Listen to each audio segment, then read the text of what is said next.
If you need to cut your wood, you can use our hand saw. First, get your piece of wood, decide where you want the cut to be. It's always a good idea to mark it with a pencil so you know where that cut's going to be.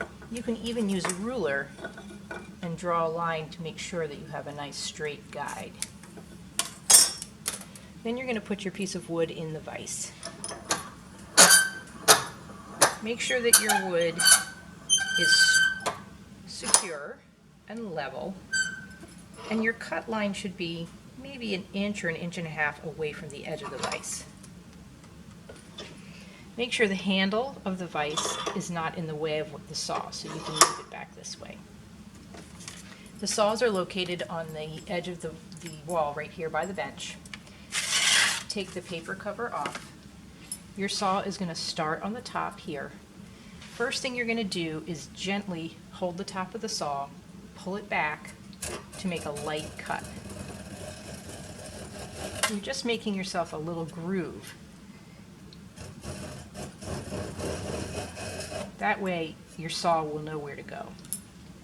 Once you've made a pretty good groove in there, then you're ready to saw. You don't want to saw with your hand up here for the rest of the sawing. So you're going to take your hand away, the saw goes on your wood, and you're going to hold your saw just like this. You're going to gently go back and forth. The trick is use the saw's weight. Don't push really hard down on it, or otherwise it'll get stuck. Sometimes you have to do a little bit to get it going.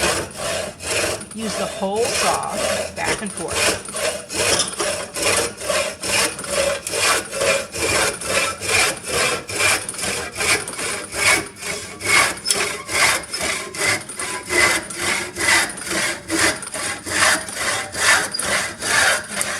When you get pretty close to the bottom, you can gently hold the other side of the wood. A little more cutting there. Almost there. Right now there's a little piece of wood down there. I wouldn't recommend snapping that because that's going to split the wood on the bottom. So let's just cut that last little bit.